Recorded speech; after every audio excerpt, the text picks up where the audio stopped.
Hello, I'm really pleased, honored, and thrilled to have here the amazing Veda Austin. For me, it's really a pleasure to have her here today. Hi, Veda. Hi, I'm so happy to be here. Thank you for having me. I was looking forward for this interview. And here we have my fellows, Davis and Alessandro. Hello. So, So before talking about Veda's work, I will do a brief introduction. So we've been working on water, on the theoretical part of water for a while, and we also design some kind of devices to make the crystalline structure of biological water. So, but so far we mostly we are digging into the issue from a theoretical standpoint, and so we are really pleased to have a more practical point of view, and it's amazing. So first of all, in order to understand why water is the key player in life, we have to understand that living organisms should have some kind of different ingredient respect inorganic matter. So what is the basic ingredient of life? Surely it's water, because it's really easy to understand. And if we see what researchers seek for in order to understand if there is life on other planets, they seek for water. Water makes up to 70% of the volume of our body and up to 99% of the molecules of our body. So it's easy to understand that it's the main ingredient. But why? And so our biophysical research ended to a plausible and the most reasonable explanation. So basically, we have water has got a special phase, the so-called fourth phase of water, the term used by Professor Gerard Pollack. But for example, Dr. Stefan Lanka even said, well, it's not the fourth phase of water, but a new structure itself, a new substance. And this kind of crystalline structure has got the main feature that it has an hexagonal molecular structure that is kept, and the layers are kept together thanks to magnetic induction. And this hexagonal structure has got a special feature. Electron clouds are free to move inside the molecular structure. And so we have the so-called p electrons.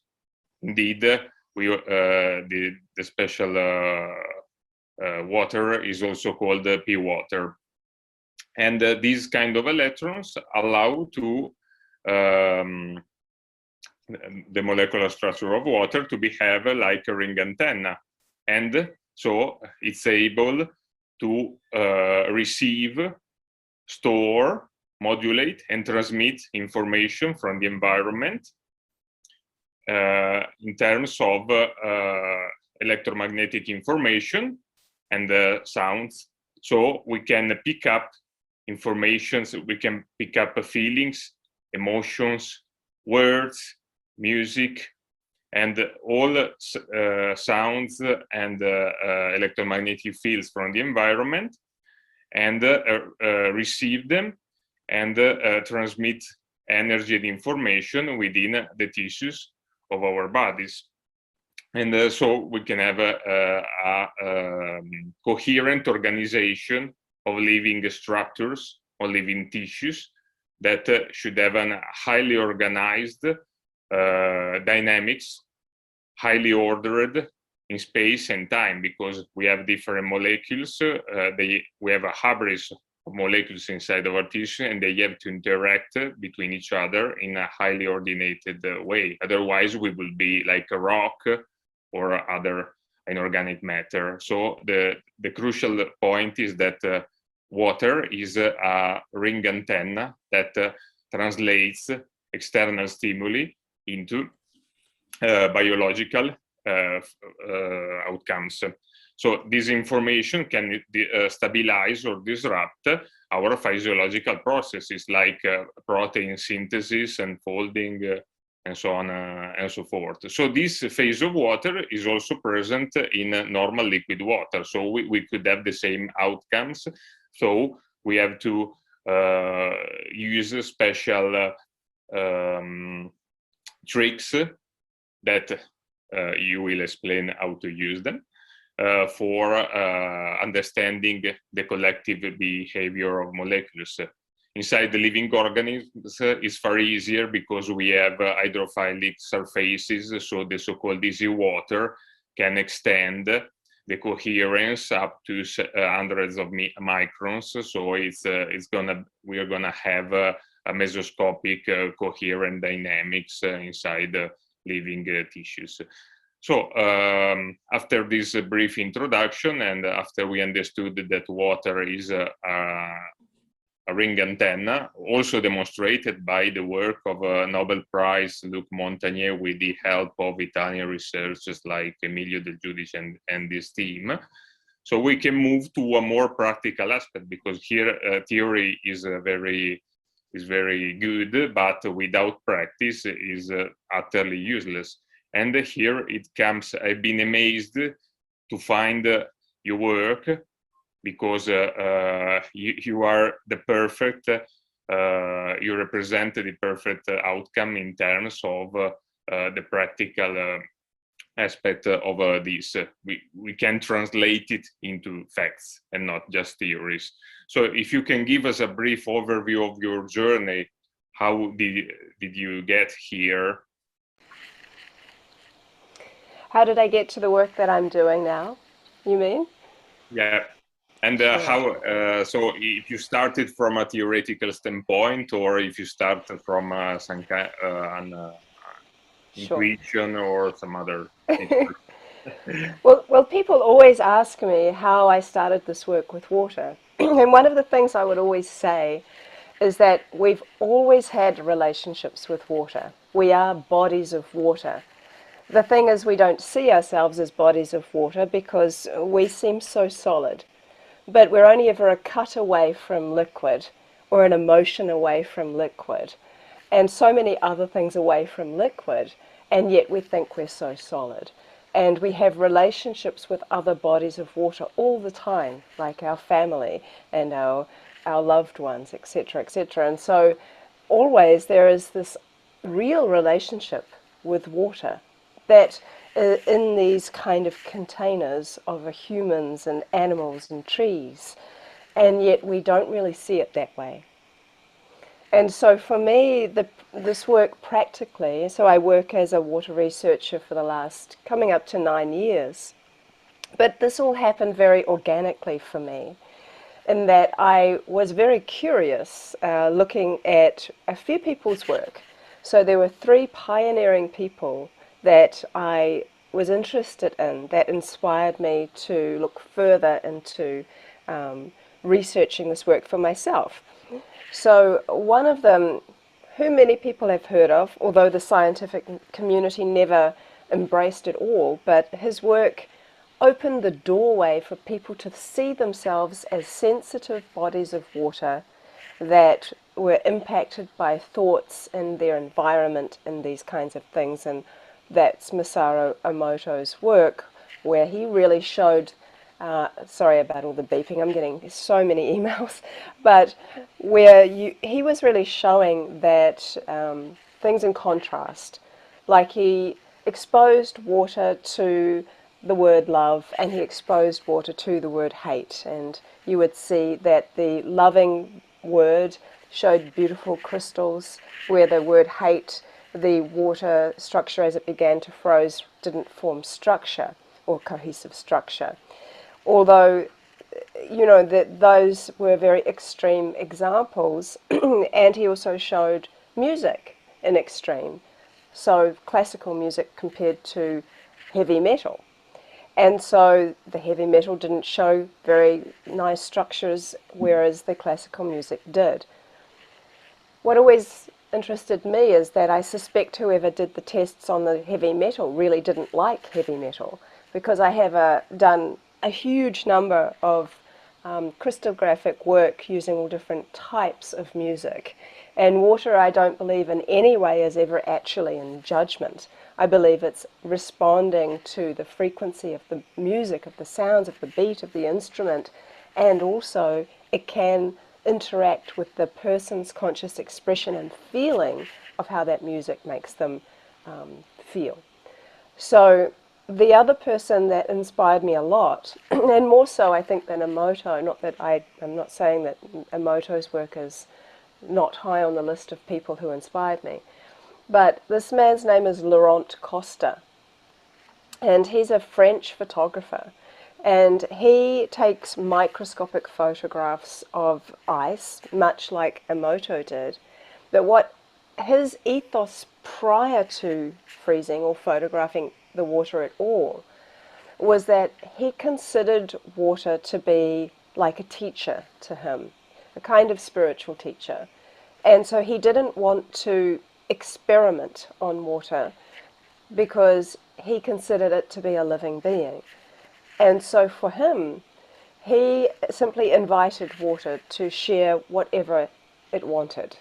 And what he got was, as well as these beautiful geometries, he got pictures of faces and fish and hearts and actual imagery that when humans, like you and I, when we look at the shape of a heart, for example, that means something to us. When we see a smiling face, it kind of makes us want to smile. It has a different meaning to us than when we look at geometry. And so for me, I worked professionally as an oil painter for many years, and I see the world artistically. So I actually found that really impacting to see his work do that. And the last person who really kind of put it all together was a man by the name of Thomas Hieronymus, and he was a radionic engineer. And he made a really interesting observation that when he went into a Parisian meat market, he noticed that the freshly placed organs of an animal, they appeared to be affecting the way the frost froze on the glass behind them. And so, like, the frost would freeze into the shape of a liver above the actual liver organ, and so on and so forth. And his theory was that because there was some kind of life force energy still emanating out of these organs, he put that down to the fact that there was water in the blood, and that the water was actually the kind of conduit or interface which somehow was interacting with the air, and that affected the way the frost froze on the glass. And so when I put all of those together, and I had had a profound healing experience with water as well, and so I thought, well, you know, I want to see for myself if water is able to store information or memory somehow. And all those years back then, I didn't have a microscope, but I had a petri dish, and I had some incredible spring water that I began this work with, and I had my imagination. And so I thought, well, you know what I'm going to do? I'm just going to project a thought into this water, and I'm going to freeze it, because the secret seemed to always be in the freezing. And there's this saying that nature hides her secrets well. And in this respect, what I'm seeing in the crystallography that appears after being inspired by some kind of way or consciously infused is that you see the unseen. Your thoughts literally are crystallized in ice. And so I was encouraged because I had all of the things I thought I needed to do this work. That's a freezer, my thoughts, some water, and a glass petri dish. So in the very, very early stages, all I knew was that the freezing was important. So I had my petri dish of water, and as I was looking in the water and I was trying to decide what I was going to project as far as my thoughts went, I noticed that there was a little bit of fluff like floating around on the surface of the water. So I was like, oh my God. So I put my hand in to take the fluff out. But my conscious thought was, I wonder if my hand will have any impact on the water's quote-unquote memory, because I had zero idea what would happen, and nor had I seen it for myself yet, so I couldn't say it was real. And so I put it into the freezer after having that thought and left it for ages, for like hours. And then I thought, oh, I'll go and see what happened with that petri dish. And so I pulled it out of the freezer and I held it up to the light and I took a photo literally on my phone, on my iPhone. And it was really freaky, honestly, what I saw. And I wasn't not expecting to see it at all. It was this hand that took up half of the petri dish, but it wasn't like any old person's hand. I inherited my mother's slightly bent fingers. And the fingers in the picture were bent in the same place that mine are.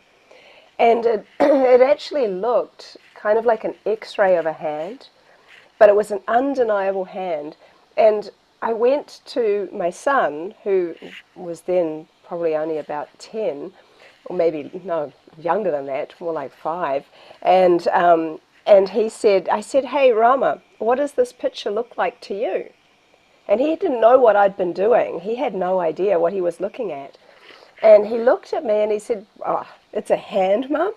And I'm like, yeah, it really is a hand. And I was trying to get my head around how that was possible. Just like a lot of people, after seeing all my work now, try to get their head around how this is possible. And so then I thought, well, I'm going to try it again. So I went down to the beach, because I thought if any water's going to be informed, it's going to be seawater. So I got some seawater and I froze that without any thought or conscious kind of projection.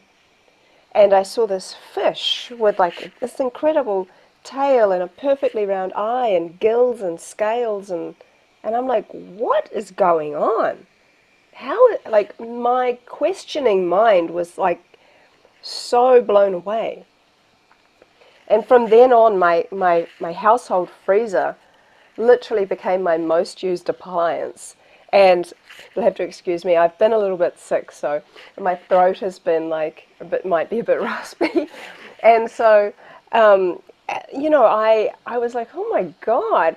And so I started using all different kinds of inspiring influences. Now I will also say that in a similar way to Laurent Costa, who doesn't think about this as experimenting, I didn't think of this as experimenting either. Because I was getting such incredible responses in the water, and it was as if it was really communicating back an understanding. I really went into this work with more of an indigenous approach. Like, my father is New Zealand Maori, and there's a saying in Maori which is, the health of the river reflects the health of the people. And so there is a sense of responsibility to the water, to care for it as if it was human, as if it was like one of our family. And in New Zealand, the Maori also consider the water to be a living being. And so from my perspective, I was working with a type of expression of consciousness. And so when I went about this work, my intention was always just show me whatever you want. Let me see this for myself. Show me what I need to see. And after time, it became show me what the world needs to see. So I started using all different types of inspirations. I would put photographs underneath my petri dish and put for like 30 seconds, take the petri dish off, freeze it, and see pictures of people's faces that were relative to their features. And over the course of a relatively short amount of time, probably around about 1.5 to 2 years, my technique took a really rapid change. So in the very early stages, I was completely freezing the water. But as you mentioned Jerry Pollack's work in that fourth phase of water, that kind of a plasma, that's a very, very important stage. It's kind of like, for me, that was that aha moment where I thought, oh, I think I'm really missing something here. Because completely freezing ice, when ice begins to freeze, it freezes in layers. So the very first freeze that you get actually happens very quickly. On top of that, within seconds sometimes, another layer of ice will appear, and then another and another and another and another. Once it gets to the much more frozen stage, you wouldn't know that there were so many layers of ice underneath this kind of block that you get. So I began opening the freezer earlier and earlier and earlier to see what I was missing. And I realized that actually what I was missing was really important, and it is amazing to me now that I look back at my work where I completely froze water and I still got incredible pictures. But now that I have discovered that I want to capture the very first freeze, and so I've been teaching people how to do it and all of these kinds of things, and other people now are getting incredible results with this work too. And I have like a group of people, a private group of just under 300 people that are actively using this technique and getting various different amazing results. And so it's a wonderful kind of thing to say, okay, I can do it, but so can you. You know, decentralizing this technique so that other people can see it for themselves. And I've discovered much more than that, which I'll get into soon. But the stage that I'm looking for is when the water is only that the water basically splits into two types. It kind of goes into two stages, a liquid and then the ice. So there's a stage that I call like informed and uninformed water. So the informed water is the water or the molecules that have kind of been that antenna, that first antenna, that have reached and understood and kind of gathered all of that information up that you've given it prior to freezing. And that will freeze first. It freezes usually within under 5 minutes. And then there is a liquid on top of that. That's what I term as the uninformed water. So what I do is, once I see that it's at that stage, and that's what I call the stage of creation, the stage between molecular chaos and molecular order. It's this incredibly sophisticated, profound in-between stage where water is able to actually design. It's like it gives it this free form to show what it's been exposed to, good and bad, or not that I like to use the term good and bad so much because that's so human and judgy, but in fact water isn't ever in judgment. I really, really do have to stress that. It is always in truth. That's what I love about working with water. is that there are so many people in the world right now that don't feel like they can trust hardly anything or anyone. And working in the field of water, it's so interesting because water will not resonate or do any of this work, whether it's through imagery or whether it's simply showing you its kind of signature pattern. So I'll get back around to why in a minute, but the signature patterns, like tap water has a kind of signature pattern. It is quite disordered looking. There are a lot of lines and dots, and it doesn't tend to look very symmetrical. Whereas spring water collected directly from source will form these beautiful hexagonal patterns that I call fern hexagons. It's kind of like a hexagon shape, like a star in the middle, but ferns coming off them, much like you see in those kind of ice crystals, you know, the snow crystals. And then you will also see what I term as like flowers and ferns. And they're so beautiful. And these are the kinds of things you would see in a healthier water. Water that hasn't gone through a lot of right angles, that hasn't got a lot of heavy metals in it. And so you can take that disordered tap water, and I always recommend to people when doing my technique, get to know your water first before you try using any conscious expression or anything like that. Actually get to know the patterns of what the water you like to use are. Like, it is a relationship, so you want to get to know your water first. It's kind of a really important step. And so if you're using tap water, especially if you're using tap water as a control, then you use tap water and you'll see this disordered patterns happen regularly. And then say you have a Tibetan singing bowl, you know what I mean? Those big singing bowls. And you put some tap water in the bowl and you play it.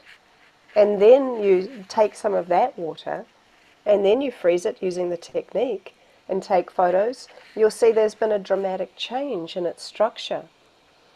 So what's very interesting is that it appears, after doing many, many, many of these, that water has an energetic state of health, much like we do as people. So the tap water, what you can see is a structural change, but not a chemical change. That's how come I say it has a kind of energetic state of health. Because it's kind of like a person could be very sick. For example, someone might like have a terrible disease, but they could be happy and they could be sad. That's entirely up to them. Someone could come to them and give them a hug and make them feel good, and that emotional change, that energetic change is very real for them. We all know what it's like to feel sad, and then somebody comes and gives us a hug and makes us a cup of tea or a bit of cake and makes us feel happy again. That's an emotional change. What I'm seeing is that's a structural change in water. And so that's very encouraging, because if there's a structural change, it's a change. And any change for the better is a good thing. And so I think it's very interesting when you start seeing these similarities to humans, to people, to life, when we are looking at a substance that's not in a body. And so there are so many subtleties with water that I see, in that there have been so many different expressions of curiosity that I have asked water. So I wanted to see if it was only my consciousness which was affecting the water, because many people say it must be your consciousness impacting the water, because how could water have any intelligence to respond back on its own? Which I think is a very interesting thing, because we don't really know even what consciousness is. And so when you look at these realms, and I find this such a fascinating topic, is that when you look into the idea of consciousness and how does consciousness even work, and I think one of the interesting ways is to talk to people that have had near-death experiences, and I have, because I've been curious to know if they saw water in the places that they go, or how water played a part or role at all in their lives, in their experience in between life and death. And it does, in a way in which I've often theorized. So I interviewed a man by the name of Hone Edmonds. His heart had stopped beating for 25 minutes before they were able to resuscitate him. And then he was in a coma for a long time. And he had a very profound near-death experience. Now, I mentioned earlier that I don't think that water is ever in judgment. But I think of the water as an observer. I think of it as an observer because if you consider that you've just mentioned how much water is within the human being. You know, by molecular count we're 99%, and by volume it varies, but it's still a great deal. But when you kind of think about the fact that we can observe ourselves, like right now, I have the ability to observe myself, like having a conversation with you. I'm able to do that. But how? How can I observe myself? How is it possible that our conscious expression of being what it is to be the I, the person, you know, whatever label we want to call ourselves, is able to observe ourselves? I observe myself when I'm having a dream. I'm watching myself do things and I'm observing. How is that possible? We don't really understand dreams either. We have people who talk about having some kind of experience of astral travel. How do they do that? And then in all religious and all philosophical texts going back, all the way back through, they say that the spirit, the soul, or the subtle body leaves the body upon death, but no one explains how either. And I can't say 100% that I know how this works, and I can't prove it. But if you put it into the area of water, and then you have this idea, perhaps, that there are two types of water in people. Just like I see these two types of water in the petri dish. Now I also see two types of water in albumin, in chicken egg albumin. A kind of gloopy, gelatinous part, and then a thin part that's like saliva. And I've done a whole study on albumin because I thought if any water is going to be informed, surely it has to be amniotic fluid. But of course I can't use human amniotic fluid easily, so I did a whole study on eggs. And I discovered that there are 6 incredible patterns that form in healthy free-range eggs in that thin saliva part of the albumin. And that in caged chickens that have never even seen grass, they sometimes struggle to even form 1 pattern, let alone 6. So it is very, very interesting to see this. So there are 2 types of this water that I keep seeing. So I thought, even in Maori, in my language, there's the word called wairua. Wairua means spirit. When you break it down in English, wai means water, and rua means two waters. And so there is this kind of idea of these 2 waters that have followed me through my journey for a long time. But what if there is a kind of essence water within a human being, like a drop of this consciousness, this drop of expression, and that it's attracted to the electrical charge of the body. So heart math will tell us that our heart and brain, and we as a human being, we have an electrical charge when we're alive, and that electrical charge can be measured outside of the body. But when we're thinking in the realms of water, we tend to forget that there's water in the air. And so as a human being, we're like this incredible ocean.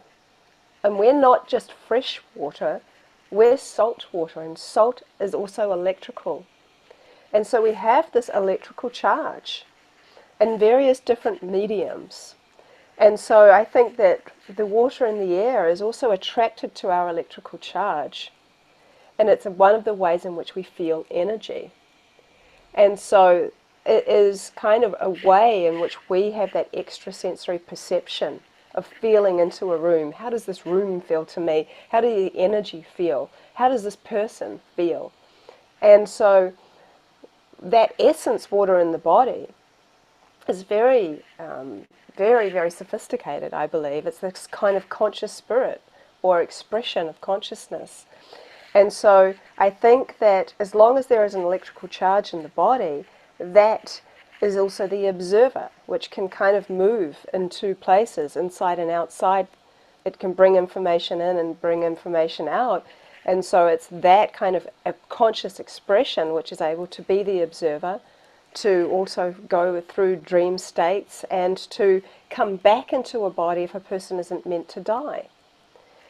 And once the electrical charge is gone, then I think that's when somebody departs. So when I interviewed my friend Hone, he said that he felt his body rising. He did exactly what 3 other people I've interviewed said. He said, I looked down at my body and I thought, oh, I hope that person's going to be okay.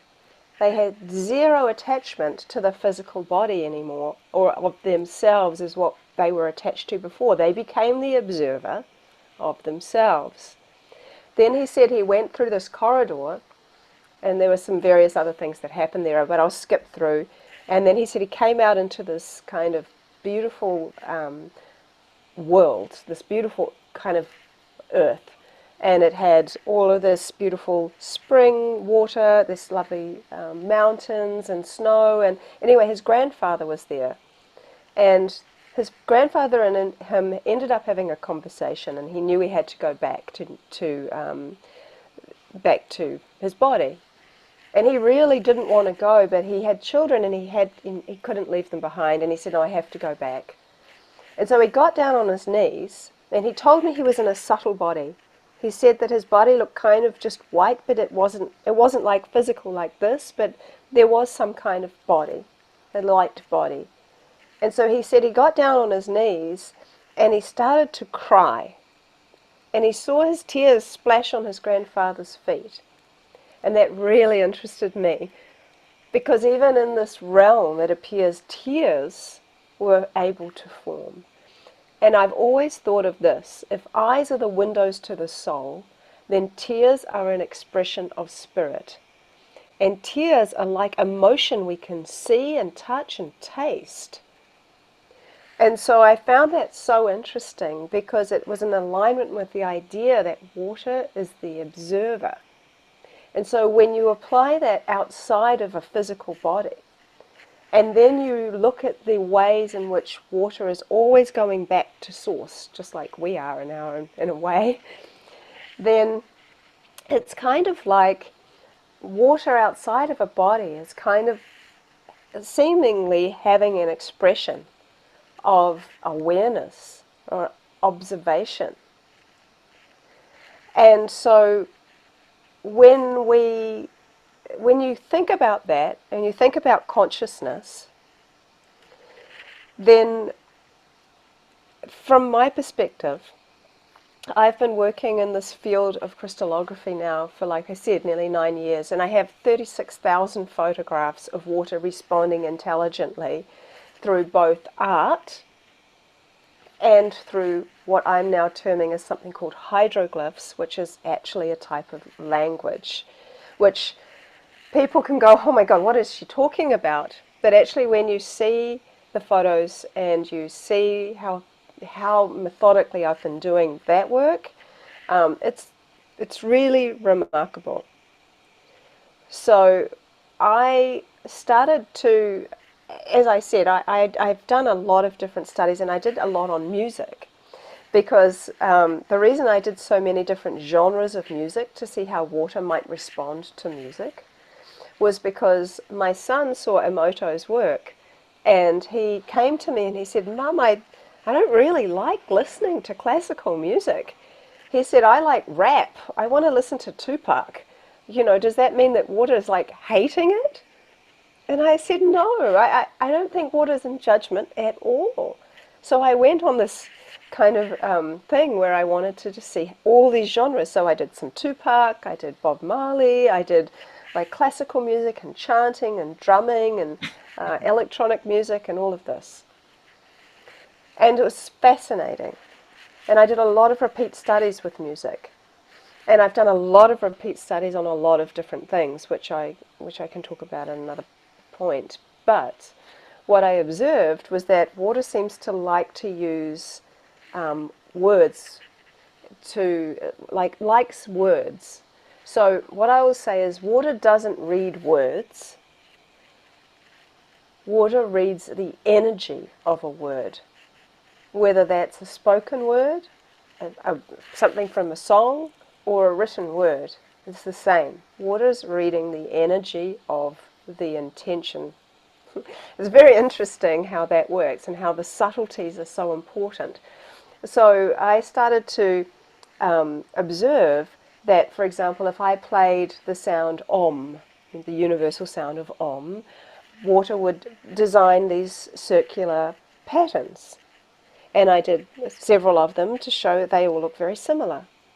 And then in my arrogance, and I've realized water keeps me very humble, but in my arrogance I thought, oh, if I play the sound of a gong, water is probably going to do something similar to the Om, because they sound kind of similar, they have a just similar vibe. But no, I thought that, but then water designed the actual shape of the gong and with a mallet on top of it. So it designed the instrument. I'm like, oh, okay, how the heck did that happen? And so then when I started doing the repeat studies of the song Stairway to Heaven, what I saw were this staircase appear in all my tests, like over 15 tests. I'm like, so it's attracted to the word staircase or stairway. And so I began to wonder, oh, I wonder if this actually means stairway, this symbol that I'm seeing. So I wrote the word stairway, and I put my petri dish of water on top of it for 30 seconds. I just happened to like that number, and people like to have some kind of guide as to how long to leave things for. So I just use 30 seconds as my number. It doesn't have to be that long, that much I know. But anyway, I'd put it on for 30 seconds, remove, put it in the freezer, use my technique, photograph it, and yes, I would see the staircase. So I did that 50 times. And I kept seeing the staircase. And in my head, 50 was the number that went, okay, it definitely means this isn't random. I think I'm good with this amount. So it's a lot of times. And so I'm like, oh, that's really interesting. I think I have a symbol for a word here. So, but then I thought, well, what do you do with a stairway? What do you do with a stairway? Why do we have stairways at all? And so the idea was that we climb up a stairway. And I'm like, so, okay, I'm going to write the words climb up and see what happens. So I wrote the words climb up, and I saw this stairway appear, and I'm like, this is amazing. Like each step of this, I'm amazed. And it blows my mind. And so I did that multiple times, in fact more than 50 now, and I would see the stairway, and I'm like, okay, this is like a layers of meaning. This is, and so then I kind of let that sink in for a little while, because that was like, this is so kind of unexpected, because it's one thing seeing pictures in water, which of course many would say is very subjective, although if you actually see the pictures, Jerry Pollack is a friend and mentor of mine, and he actually said to me, this work is very interesting. Why don't you put a study together, like a questionnaire, and put it out on social media, but and say, have 25 of your photos, and then just have, what does this picture look like to you? And so I put a questionnaire together, of 25 of my photos, simply with the line, what does this photo look like to you, under each of the photos. No clue as to what they're looking at, nothing. And I got other people to put it out on social media so people knew it wasn't from me. They didn't know what it was totally blind. And 298 people did the study, and 85% of people were able to recognize the images that they saw in the ice relative to what the influence was prior to freezing. Out of all of those pictures, there were 3 that 100% of people recognized. So we're talking real image recognition. It's not kind of, oh, I think I could make out that it's this. There are some that are so undeniable. It's kind of like showing the picture of a hand to a child and asking them, what is this? And they'll say it's a hand. You ask an adult, they'll say it's a hand. We all agree it's a hand. So when you look at that, look at the art and go, oh my God, that's pretty next level. But still, you know, maybe it could be a little subjective. Then you look at this sort of language that I've discovered, where I now have 34 hydroglyphs, which have taken me nearly 4 years to identify, because they take so long to do all of this study, to do at least 50 studies, to see if they show me these images. Then that on its own is incredible. But what's even more incredible is that I'm using people now from around the world to help me discover the layers of meaning of these hydroglyphs. They're seeing this work too. They're seeing these images appear in India, in Slovenia, in USA, in Australia, around the world. Different languages, different cultures, different water, different countries. It's almost like this global language. And so what's so interesting when you apply this to what we know so far about water and what we have looked at scientifically, which you explained very, very well in your introduction, I think then for me, and I have kind of gone down a lot of philosophical routes. I can't help that.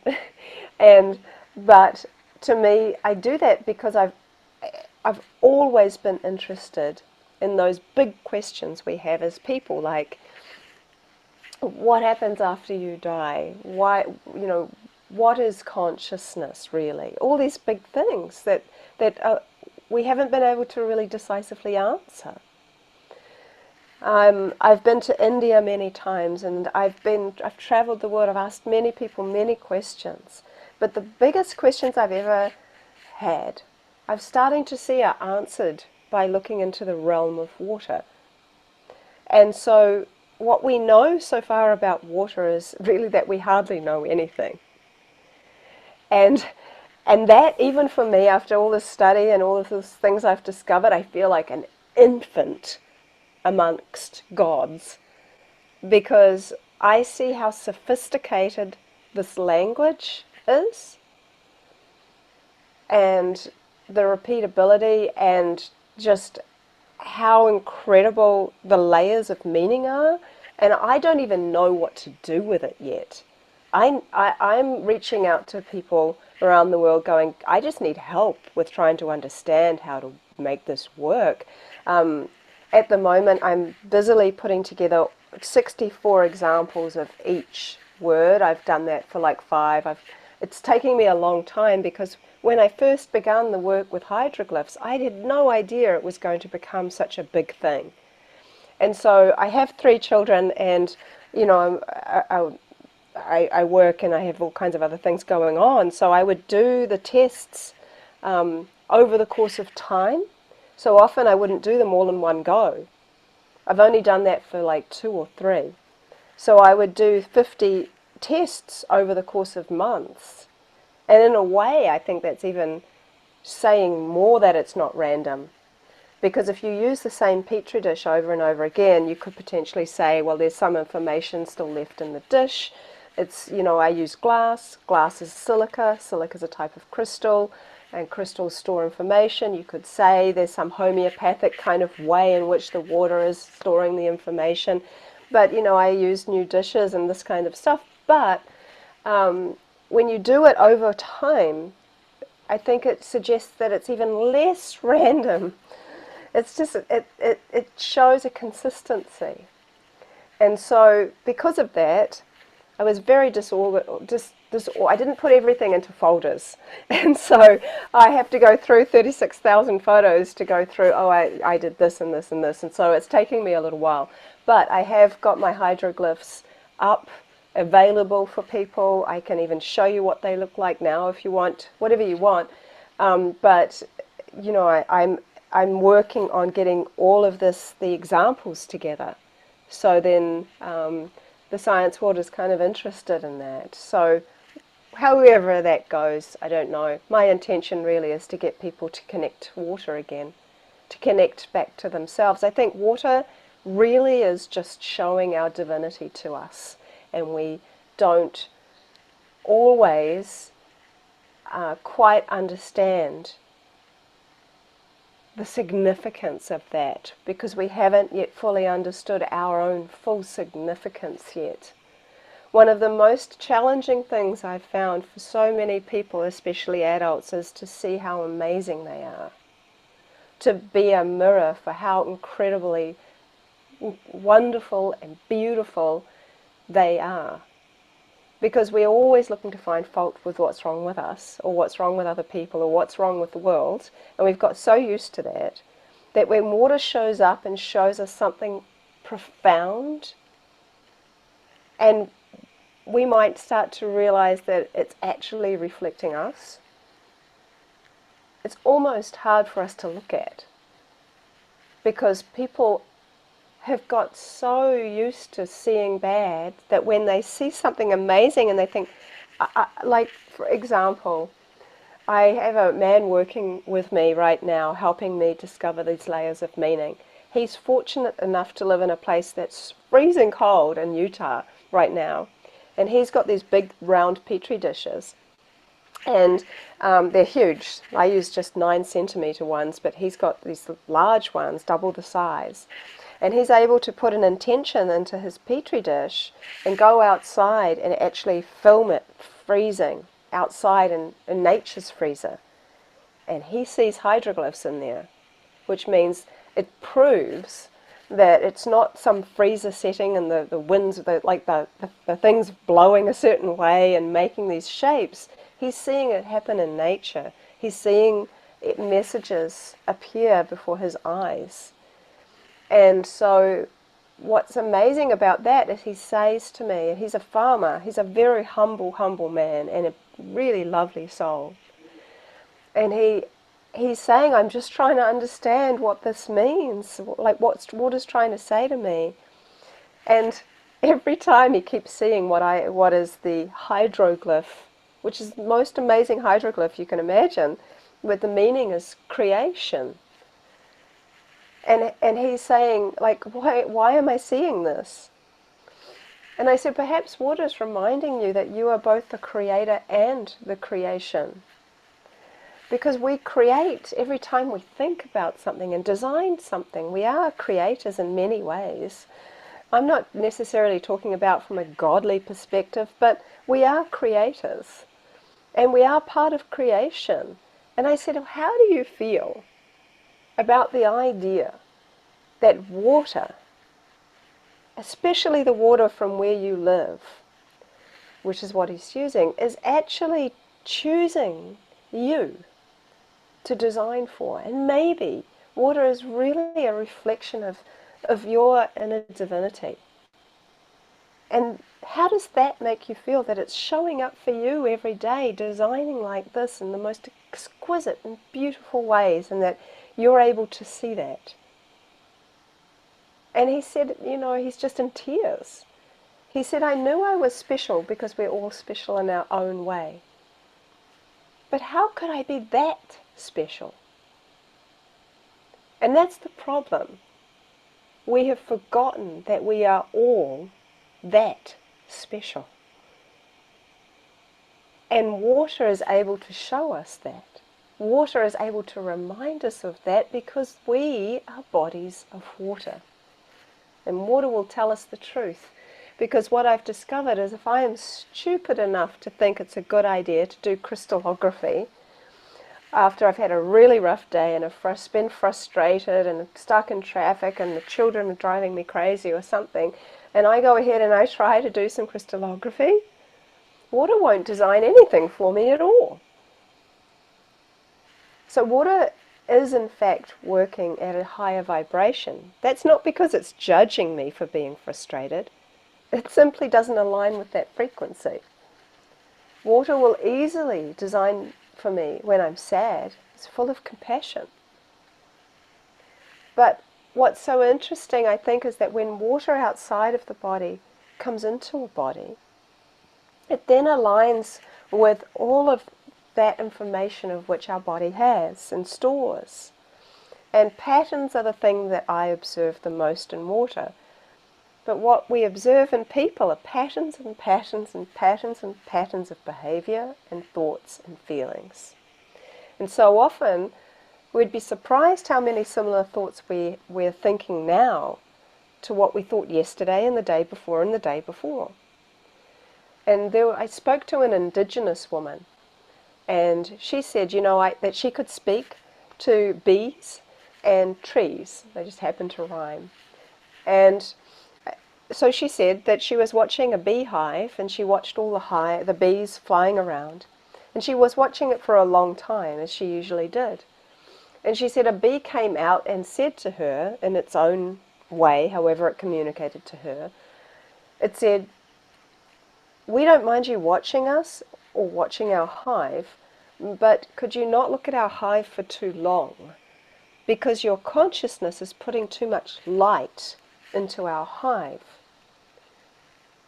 And so what I took from that was very, very relative to my work. She also said that the tree said it was able to absorb more water and more light based on her focused consciousness. So I think that water, because I've taken photographs of this, I think that water uses a kind of internal light to design. So I've managed to take a photograph of water as it's just starting to shoot out its first icicle, as it's starting to freeze in the very, very beginning stages. And you see this kind of glow around the little icicle. And it's a kind of a light that's being emitted. And so it's like water has this almost like an internal light source, especially, I think, if it has had conscious influence.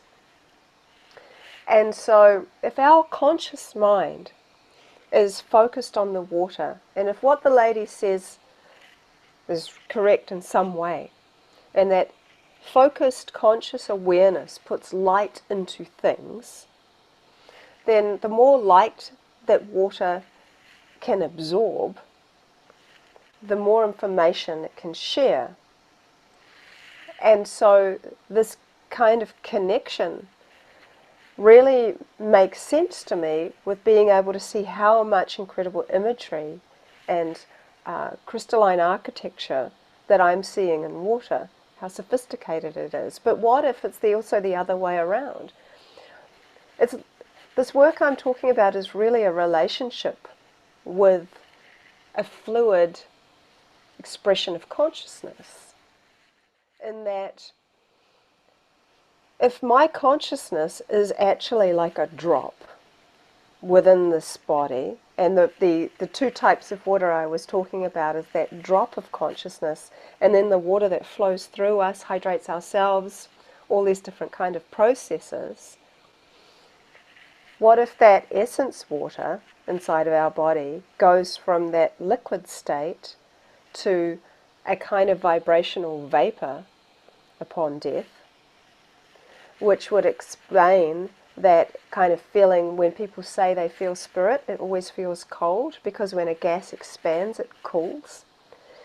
And we only know about 4 states of water, liquid, solid, gas, and that type of plasma. But we know so little about water. Perhaps even within those realms there are subtleties. and maybe there are even more states of water that we don't know about yet, that this conscious expression, maybe water and consciousness are so intimately entwined that they behave as one. I have a friend called Moses Hackman who says that water is the glove on the hand of consciousness. So however it works, I don't know exactly yet. But I do believe that water and consciousness work together. There is something where they almost behave as one. Like when you look at the sea, it's all water, but salt is also there. That is the salt water, is the ocean. That's kind of like water and consciousness. And so when I think about that, then it would explain that death really is just a transition of water, of this thing that we see reincarnate all the time. Water goes from being polluted, because you can pollute water and call it dead water. We have these terms for water, but it's not really dead. Water will then evaporate, and then it will go back into these cycles that we see. And so we're made up of so much water. We can't live without water. Like you quite rightly said, we go looking for life on other planets by looking for water, but we will not call water alive unless we're indigenous or unless we are some ancient people coming through, or we have some idea that maybe there's some possibility that water is an expression of consciousness. So then perhaps the idea that this spirit, this essence, this consciousness leaves the body through this particular way, rather than having to boil to go into a vapor. Perhaps there is another possible way in which it didn't surprise me at all. Again, we know hardly anything about water, but to me, that kind of makes some sense, because the rest of the water in the body after death will evaporate eventually. And the salts, really, I mean, we're kind of like water, salts and minerals and consciousness, because even when you're cremated, the ashes are actually salts. So we are it's interesting to kind of break it down like that, because if you think of ourselves as minerals, salts, water and consciousness, we may look at our body in a slightly different way. But I think we can, of course, we can have a conscious impact on water outside of our body. For me, though, what I'm starting to see is that water has a way of communicating, in which case it takes it out of the realm of just me expressing my consciousness and imprinting it on water. But knowing that water works at a higher frequency and will not even be manipulated. I'm embarrassed to say this, but somebody really said, can with so much manipulation in the world, can't water just be manipulated into being out of a kind of congruency with its frequency? And I'm like, oh, no, I don't believe so. But so this person really insisted I try something, and so I did. So I did something manipulative. Outwardly, I said to water, I want to do something with you where you show me a beautiful picture that's between me and you, and I won't share it with anybody, and it will be special to me. I feel so bad even saying this. Anyway, I said that. I said, I want you to show me something beautiful, and I won't share it with anybody. But in my back of my mind, I'm like, well, I'm going to share it to at least 20 people. At least. Because I'm going to share it on social media, so many more than 20 people are probably going to see this. But water wouldn't do anything. At all. I just saw actually what more looks like tap water. It wouldn't play. And I did it a couple of times, and it wouldn't work. And the moment I stopped that ridiculous behavior, it came back to working again, and like designing and being beautiful again. That's not my nature to be manipulative, so it felt very much against my grain anyway. So it was just an interesting thing to observe. And what I like is that when you look at Nikola Tesla's work and you look at Victor Schauberger and you see how at the end of their lives their work was taken and not necessarily used for good or hidden or something like this. What I love about this work with water is that it will not resonate in a lower frequency. It will not be manipulated. All these things are very encouraging. And so what I love is that water truly seems to be this message of purity and enlightenment. And what I think happens is that outside of the body, water is then freed of this fear of death that we have when we are in a body.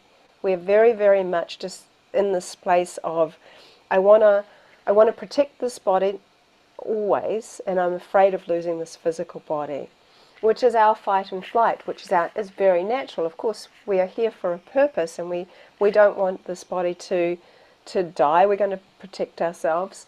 But there are so many fears that we are fed as well. There's so many great things about being human too. So it's this big mixed bag of stuff.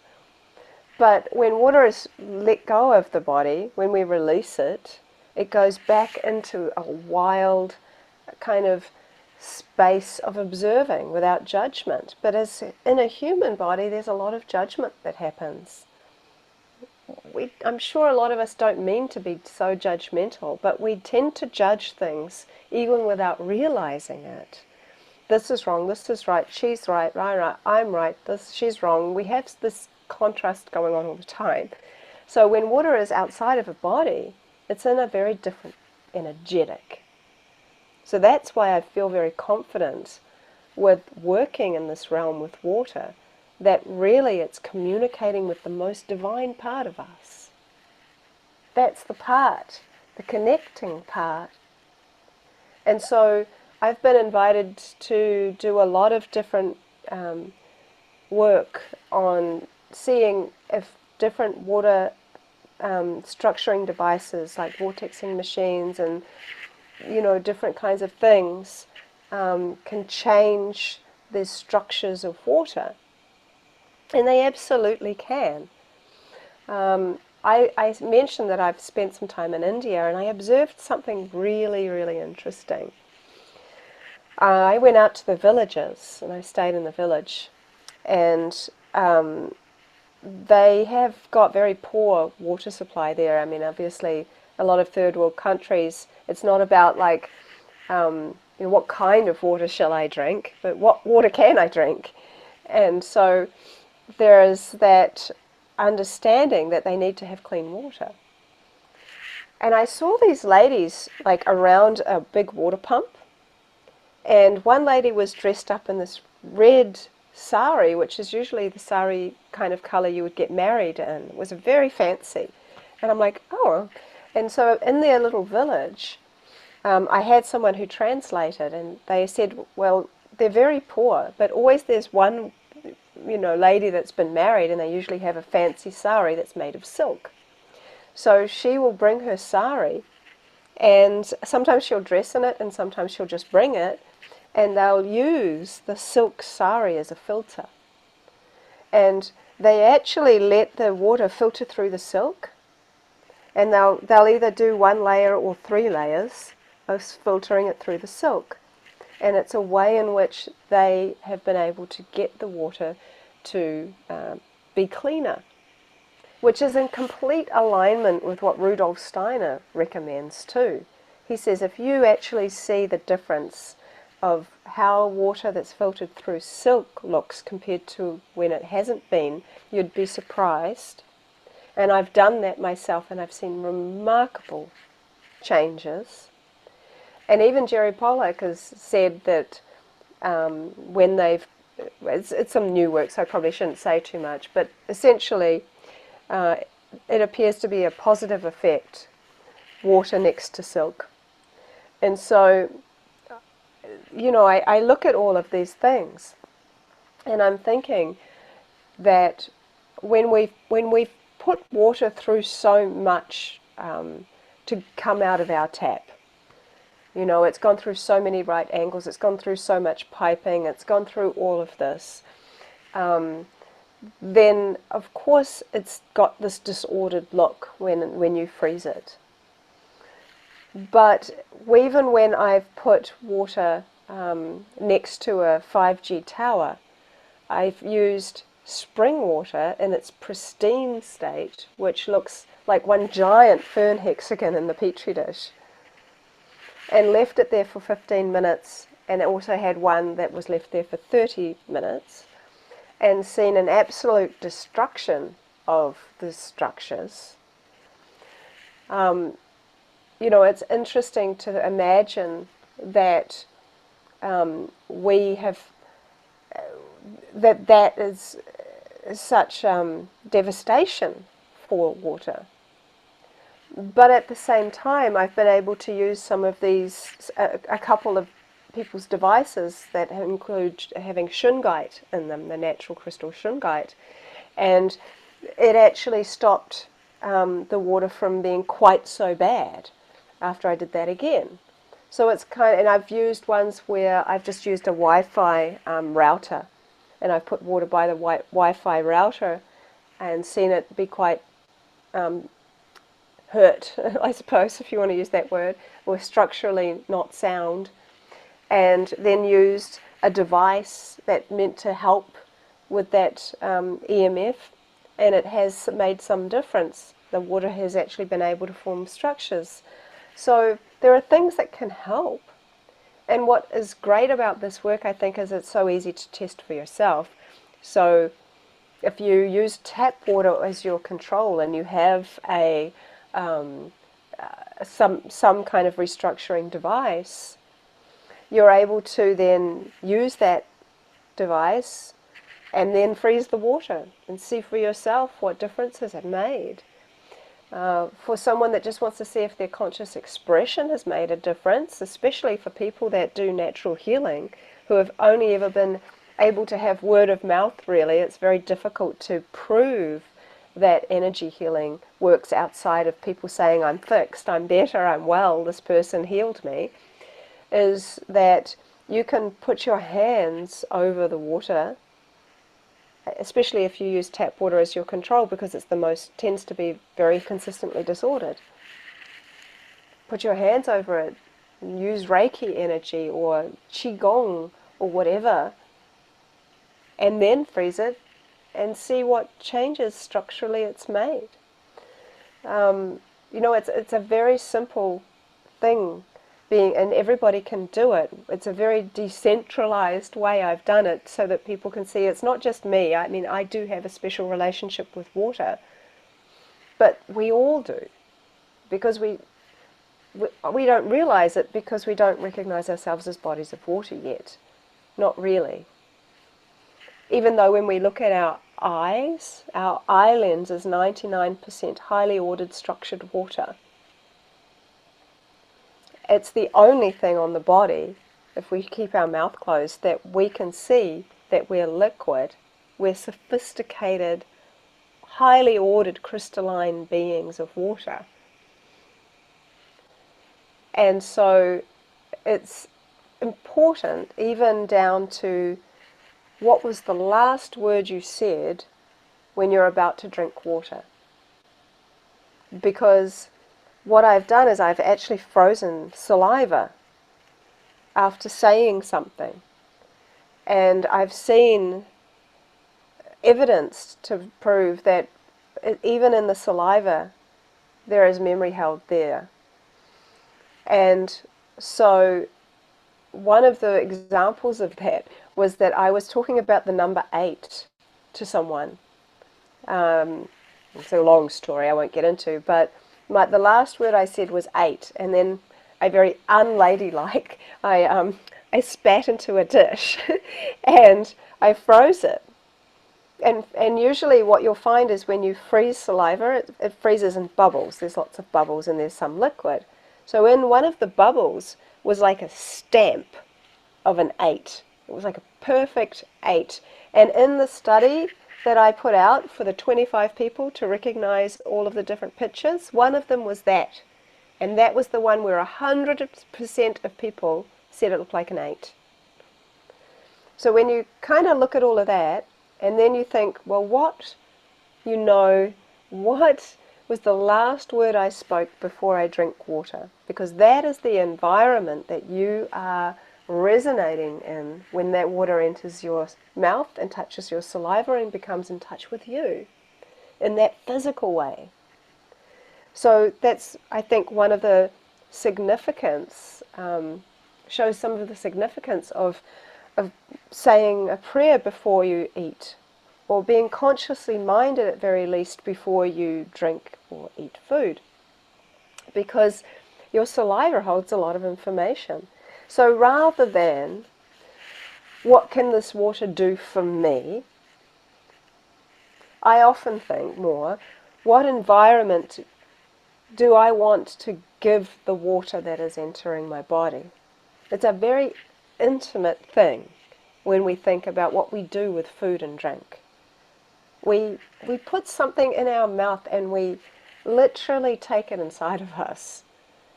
This is a very intimate thing that we're doing.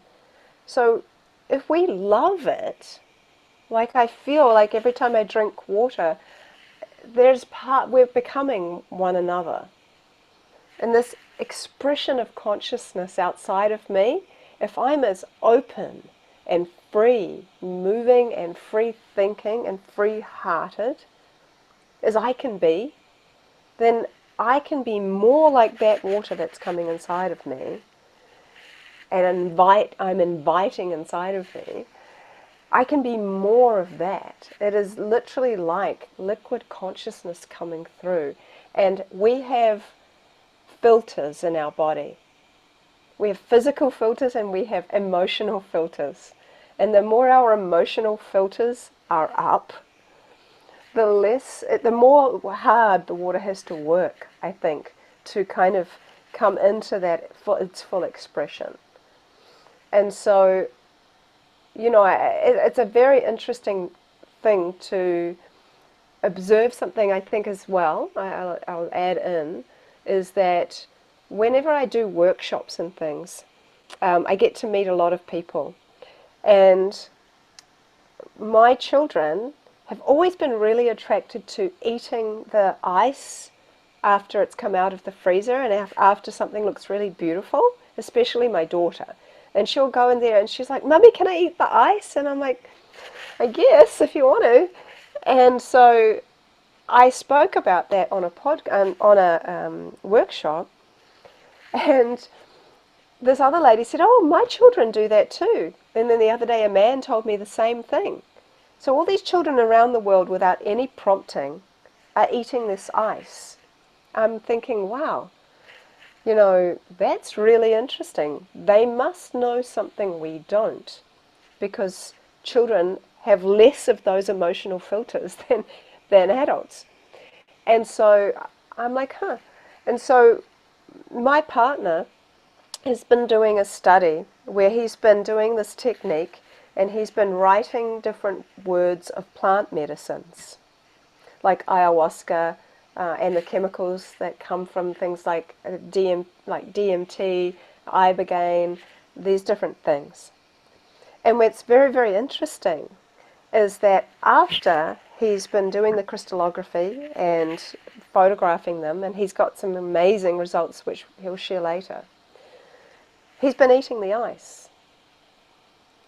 And after a week of eating the ice, after writing all of these words for different plant medicines and the chemical components of them, he started to have some experiences of which he could liken to a kind of visionary experience. And that's a very interesting thing, because when you're writing the word, and the water is understanding the energy of that word and crystallizing in a certain way, and he's seeing patterns, then you eat that before it's melted, It's still in its crystalline form. It melts inside of your mouth. The information is melting inside of your mouth, mixing with your saliva and going into your body. This is a whole different kind of thing, again, because even in homeopathy, you start with some essence and you just dilute, dilute, dilute.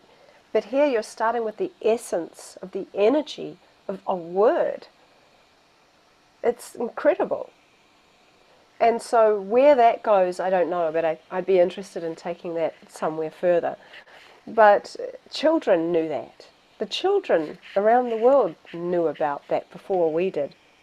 So I think it's really, really important that children start to be taught more about the amazing capabilities of water within themselves as beings of water, but also in the world and in their own experiences.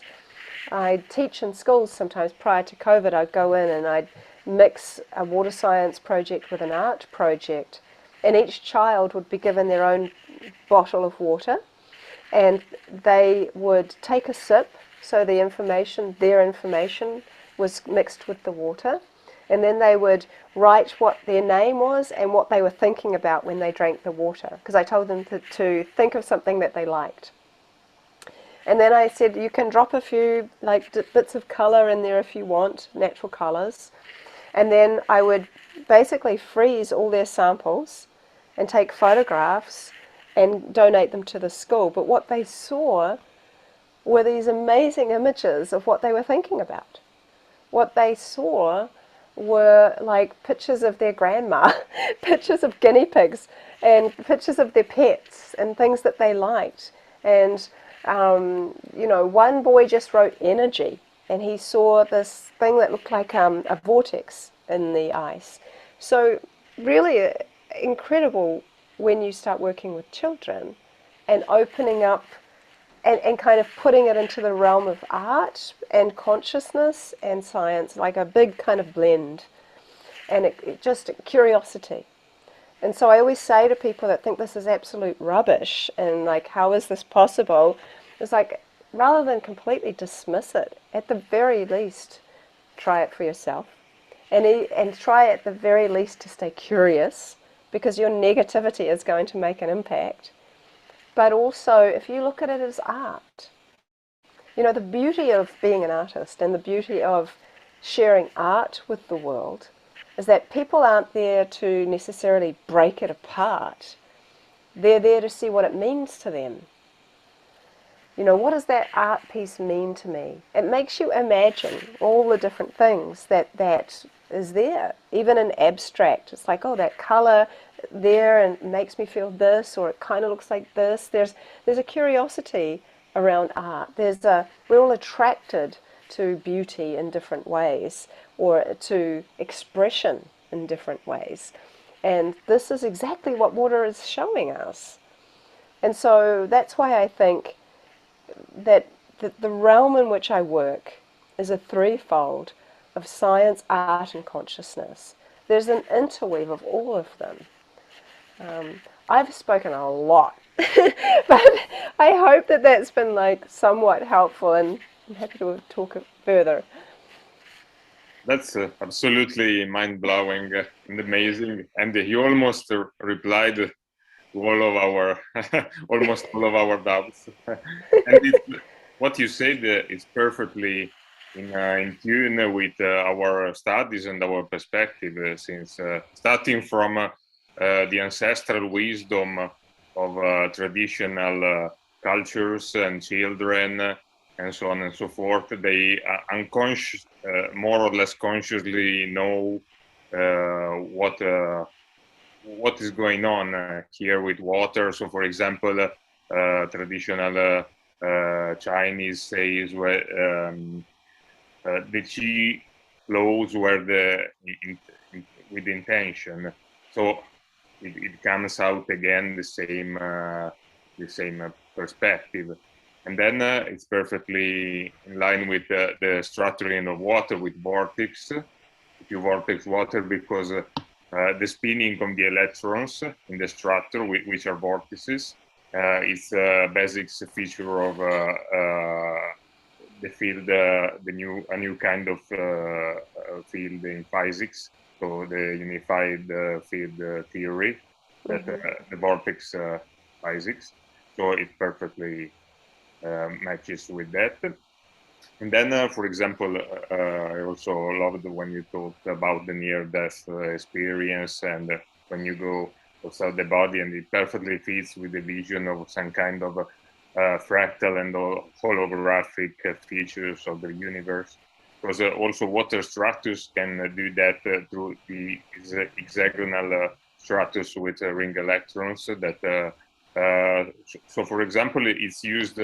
Research is to use graphene or with the hexagonal structure to reproduce some kind of black hole, so that reflects this kind of holographic features to store information and then release it. And this is tied with the consciousness of, for example, spring water. So, for example, I think that when we die, we leave some kind of imprinting. We leave our information, but without judgment anymore. And then it can mixes, and then it can be collected, and then there's an evolution of life and on the planet through that. And this is exactly the same cycle of a universe. For example, with black holes are kinds of they store information and then they release back again. So for cosmological cycles, and everything is fits together. So in light of that, we have to start to take care of ourselves, our water, with some kind of structuring. Indeed, we have been studying about how structure water in our bodies. So use light, infrared light, radiation that can structure the water on our bodies, but then we have to take care of it through other means, like protecting us from electromagnetic pollution, with proper food, clean food, with emotion, feelings, and perspective. And this, for me, is crucial because we have to take care, to take responsibility of ourselves, and not blaming others, blaming germs, on blaming the external world for our illness. So we ourselves are responsible for our well-being and our happiness and our health. So for me, that's it's really, really crucial what you say, and it perfectly fits with ancestral wisdom and with physical research. But physical theoretical research alone can be confuted because someone said, well, you're not right, you have to prove it. But if you demonstrated practically that you proved it without any shades of doubt, doing many controls, experiments, and otherwise, so you can show directly what is the outcome of the theoretical result. So for us, it's really, really mind-blowing, amazing, and we are really happy about that. So maybe Davis had a question, and Alessandro, for you. Quickly. Yeah, thank you. What is the difference between your work and Masaru Emoto's work? So Emoto's work was microscopic, and my work is macroscopic. I take all the photos on my phone, so you can see the images with your naked eye. Yeah, it's and also you show the actual representation of life instead of just a structure that can be. Yeah, I can give you some examples. I don't know if you must have seen some of my work already, but I'm more than happy to show you some examples of different things as well, because it's easy to kind of like listen to it, but when you see the actual pictures, then it kind of makes a little bit more sense. So I'm more than happy to do that if you would like. That's really, really appreciate. Sure. Alessandro? I have a question. You said you have tested the word Om, right? Yes, yes. And have you ever tried to test other mantras like Padme and there's one, which is like the Hare Krishna mantra. But I mean, there's so many to do. And so I've done a few, but not a lot, but I would love to do more. I think each one actually has its own message. One of the person that works with me in India, he follows Sadhguru, and he shared one of Sadhguru's chants, which was all about the creation. The chant essentially was about creation. And so he got the creation glyph more than once. And so when you hear me talk about these glyphs, it's kind of difficult because I know you don't know I don't think you know what they look like. And so I really kind of want to show you. I can screen share what some of them look like if you would like. Am I able to do that? Yes. Let me just see if I'm able. I can. Cool. Okay. I'll just come out of here. So this is, can you see the hydroglyphs page here? Yeah. Yep. I'm not going to go through the whole lot, but I'll go through some. So the word for wholeness is this tree of life. So you can see there is these trees of life. What's interesting is that the tree of life, for example, always has, or tends to always have these two round things on the side of them. Both of those are also a glyph, which means lungs or to breathe. So that makes sense given that trees are kind of the lungs of the planet. So this lungs, when you go into, you can see the consistency, it means to breathe. So the lotus means enlightenment. And I've given 64 examples here. So I'm working on that, as I've mentioned before, but it also means purity. So I'll just get out of that. But so I'll just go to the one which we were just talking about, which I think is towards the end here. This is interesting, money and abundance. You can literally, it looks like there are coins. I can't quite enlarge it for some reason, but it's as enlarged as it can go, I think. But you can see there's like, look like coins, literally like 3D coins in the ice. So the creation glyph, and that's that stairway I was talking about.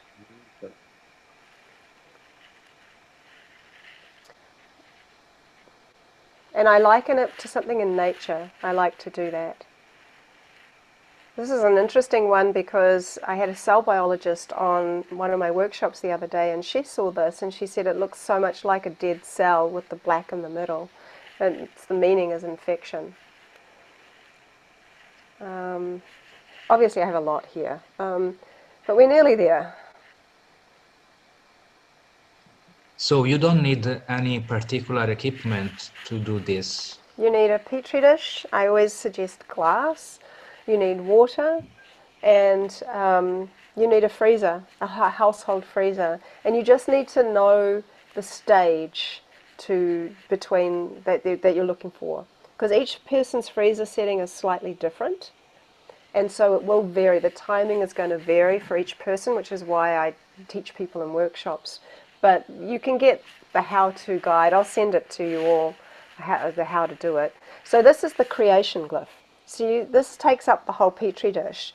So then if you times that by 3 or 4 in size, this is what that guy is getting, this giant glyph in his petri dishes outside as the water's freezing in the outside environment. So this is my small one compared to his huge one, but he's seeing the same thing.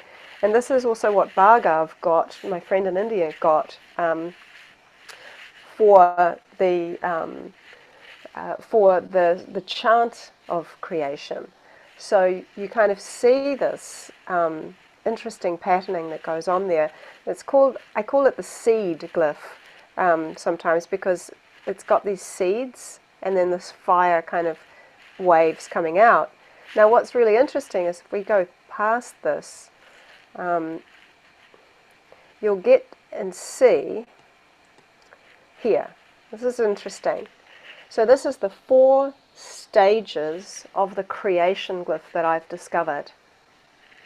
What's very interesting is that this creation glyph means creation, but it also means fire. This is the same as the creation glyph, but it doesn't have the seeds in it, and it means water. This is air, and this is earth. And so within the creation glyph, in the different areas of freezing that it will show you, it's showing you these elements as well. And as I get to understand it further, it really is fascinating. And then you can start looking at the different comparisons between them all and what they could mean. And it kind of carries on. But then you kind of go into having to read them. And then you go into very simple ones like this, which this is this hexagon here, this kind of fern hexagon that I've been talking about, which you would sometimes, you'd like to see that kind of design in really healthy, beautiful, freshly collected spring water, for example. And it means living, but also it's got the heart inside it. But this has layers of meaning. It means living, it means gratitude, but the interesting thing is that it also means death, which is curious, because a friend, this person reached out and said, look, they were given only a few months to live, and they said, could you ask water what death looks like? And so I wrote the word death, and I did my technique, and I kept seeing this kind of living glyph. And I thought, that can't be right. And so I kept doing it, and I kept seeing it. And then I came to the realization that, of course, in water's world, there is no death, there's only transition. And so the idea that death is actually part of life and transition is very, very real in the world of water. And so in this particular situation, I think the predominant word for this design, though, is living and gratitude. That's what I see it most in relation to. And the heart, so it's basically saying love lives in gratitude. It's a very simple, beautiful kind of way of understanding that. There's so many, but for example, I was going through a hard time, and I asked water to give me some spiritual advice. And so in here is this dagger. So there is a dagger glyph. You can see it's like the handle, it's like a knife. Over here is what would be the lotus. Here, this is the message glyph. And here are 3 of those fern hexagons. And so the dagger means both dagger and physical and emotional pain. So it's, in my way of translating, it says emotional pain can hurt, because the dagger can also potentially mean hurt. I'm still, whenever I say something means potentially means, it means because I've tested it at least once or twice or 3 times and seen a dagger, but I haven't done it 50 times, so I can't say. But communicate with gratitude, stay healthy, and live kindly. I mean, when you look at this, you wouldn't have a clue that it meant all of that, but when you start to become familiar with glyphs, you start to be able to understand. I had a friend who was literally talking to me in tears, telling me she's so worried about getting a second vaccine. That was her predominant, the whole conversation was about that. I was listening to her. And so straight after I had that conversation with her, I did a test with water. So when you see stress as a glyph, you always see it coming off like a platform of something.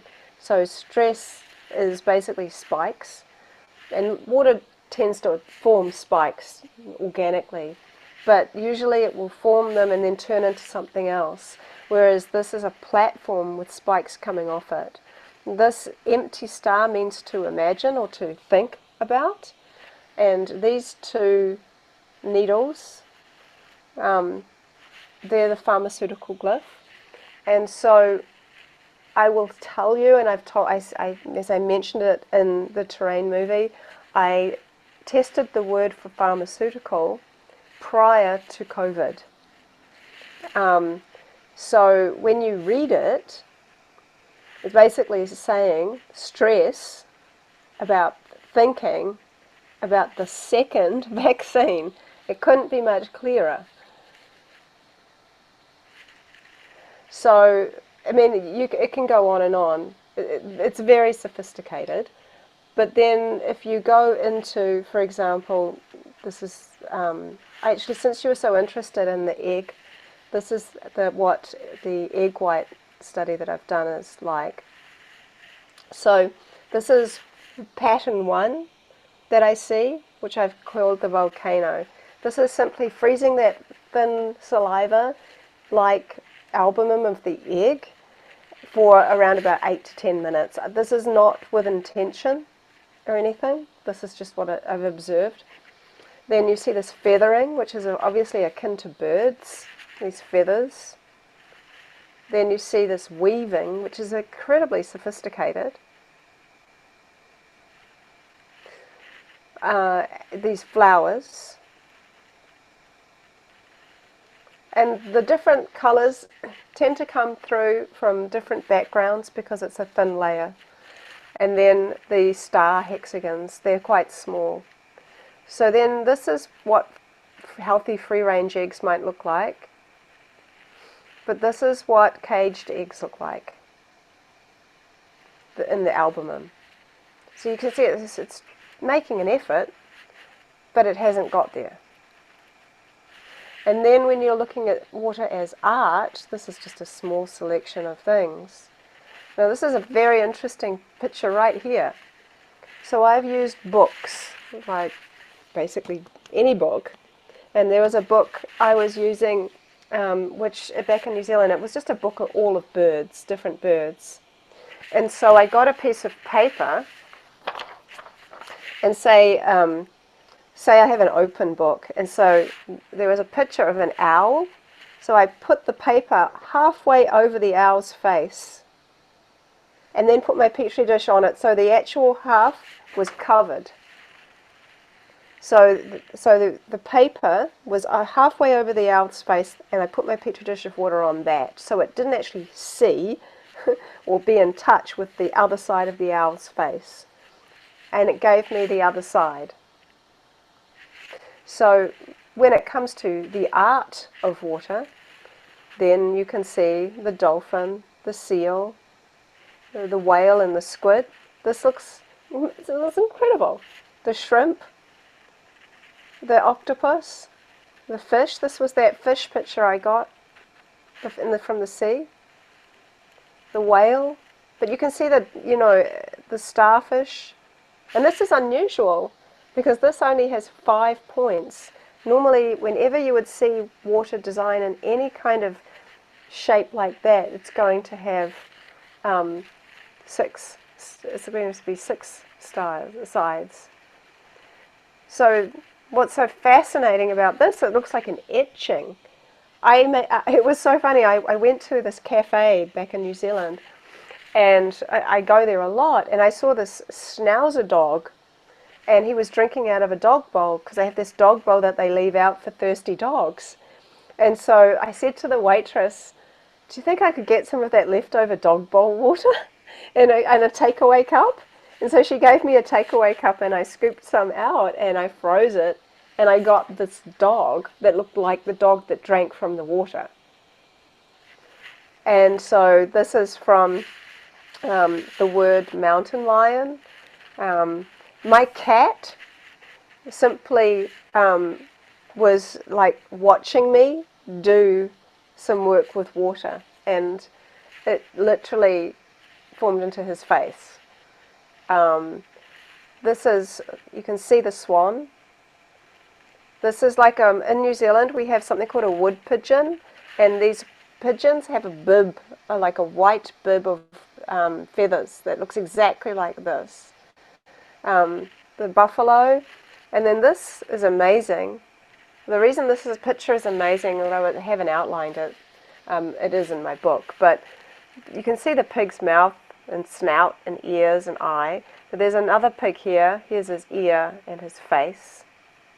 So this particular picture was formed because the petri dish of water was sitting by my computer, as I was sent a YouTube clip of a pig escaping from a truck, and it managed to escape, but what water showed me was another pig that probably was trying to escape with it, but we didn't see that on the video. So it's suggesting that water sees well past what we only see. Now, it knows bees and flowers, different types of flowers, a pansy, the manuka, the hibiscus, and then faces. So this is my friend Wendy's face, Sadhguru. You know, I've used, this is a little bit too frozen, but you can still see that the picture is there. This thing of his coin, Igor. And then this was Biggie Smalls, because my son wanted me to do some rap people. And even down to, this is a very interesting one here, because I asked a pregnant woman if she would drink some water, think about her baby, and leave me some. I froze it, and then the next day she sent me the ultrasound she'd had the day before, the day after we did the test. And so, you know, you go into, this is the same water, I did it at the same time, but I wrote left brain and right brain. And so this is like the head has been like almost decapitated from the body, it's very much in the mind. This head is exploding everywhere. It's very artistic. For this one, contemplation and expansion, I wrote the word contemplation and expansion. I put a petri dish of water on one, a petri dish of water on the other. Same water for both. Froze them at the same time. My daughter helped me pull them out and photograph them. Completely different responses. This is water's response to the word ego. How do we even coming from an artistic point of view, designing what ego might look like could be a challenge. Great big giant body, little face looking out that way with a huge inflated head. There's so much in that. And so when you can go through the rest of my work and see the hand and all these different faces. But when you see these, and then you see that there is an artistic way of expressing communication, but there's also a language way, and the language way is very akin to hieroglyphs in ancient Egypt, in that it was a language that wasn't meant to be spoken, it's a language that was meant to be felt. And so in the same way that when we write something to someone, I'll meet you at the store, blah, blah, blah, and then at the end there's like a heart and a kissy face. We read the heart and kissy face in a different way than we read the message. The heart and kissy face means, oh, that's sweet, they care about me, or they love me, or that's just a cute thing. Well, in this way, seeing the images sends a kind of subtle message inside of us, so that we kind of get a feeling for a whole entire concept of meaning. It's a very different way of understanding the world. And so when you even think about what Victor Schauberger talked about, he talks about implosion and explosion. He talks about the nature of what water likes and doesn't like, its temperatures and these kinds of important things. But Victor Schauberger, he talks about his relationship with water in detail. He talks about a time when he was sitting by a meandering little stream and he fell unconscious. And when he came conscious, he says that water had filled his consciousness with information. He said he was a searcher, but then he became a researcher, sending his what he called free consciousness out on these expeditions with water, and then water would take his free consciousness away and bring it back informed with all the information about what it liked to do and what it could do.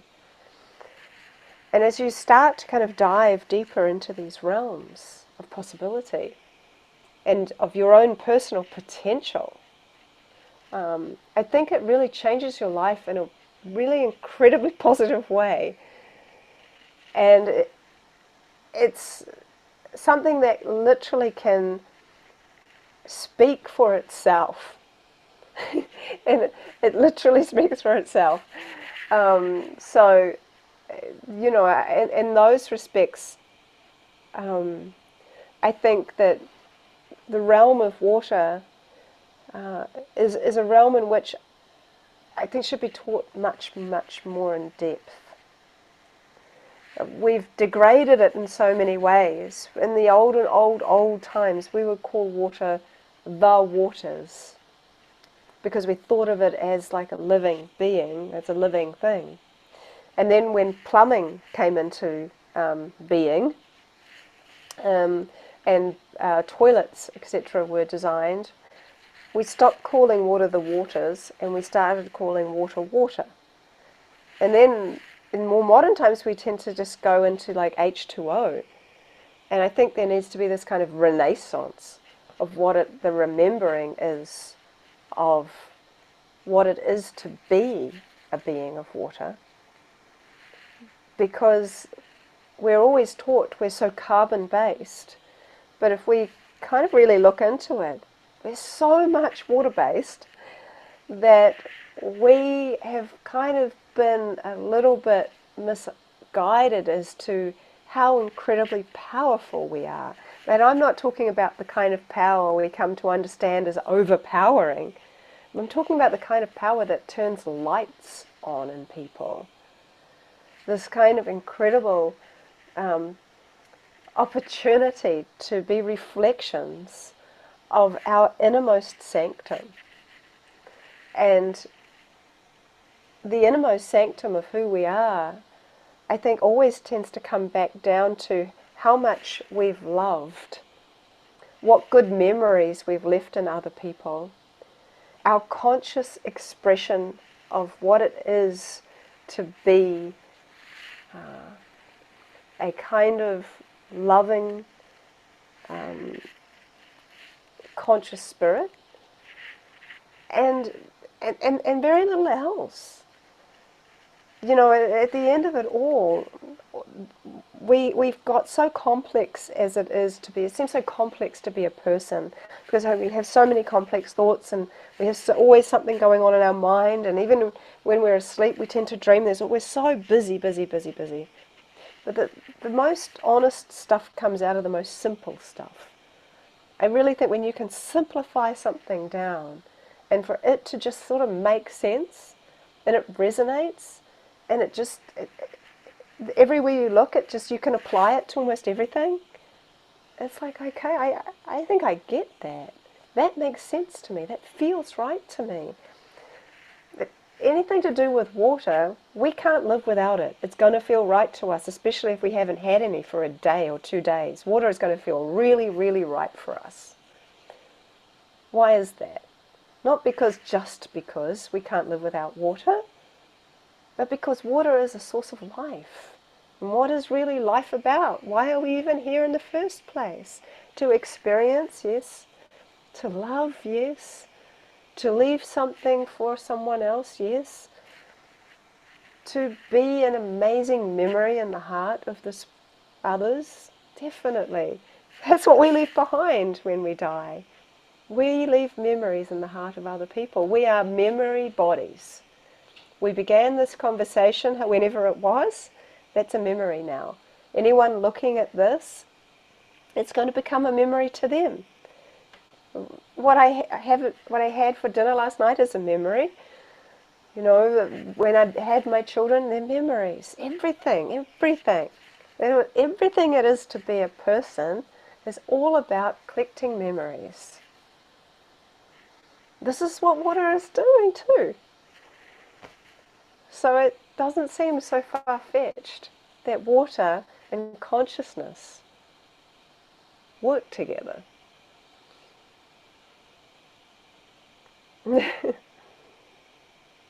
Perfect. That's Wow, it's really been amazing. Well, I'm very, very happy I got to be here. I got a lot of work for your translation. I'm sorry. It's a pleasure. Oh. And can you remember us the title of your book? If It's called The Secret Intelligence of Water. We really suggest our followers to read your book, to Thank see you. your work, your videos, and hopefully we'll be, maybe in the next future, we'll be able to invite you here in Italy for one of our conferences. We're really, really pleased to have you here with us. and try our water. Oh, I'd love to. I would love that. And what I'm going to do is send you guys the list of hydroglyphs and my step-by-step guide how to do the work, so you guys can play with it yourself. Yeah. That's where I tend to like get most people to go to my website and get it and do it.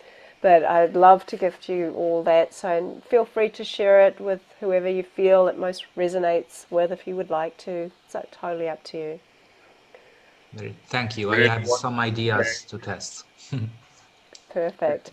I would always suggest when you begin, invite water to show you, just without any thought. Get to see the patterns first. Like really get to know the water first. A control experiments. Yeah. You can you can definitely see it that way. But all right, guys. Thank you so much. I'm really grateful. Thank you very much. We are really going to tell. Much love. Thank you. Much love. Bye-bye. Bye-bye.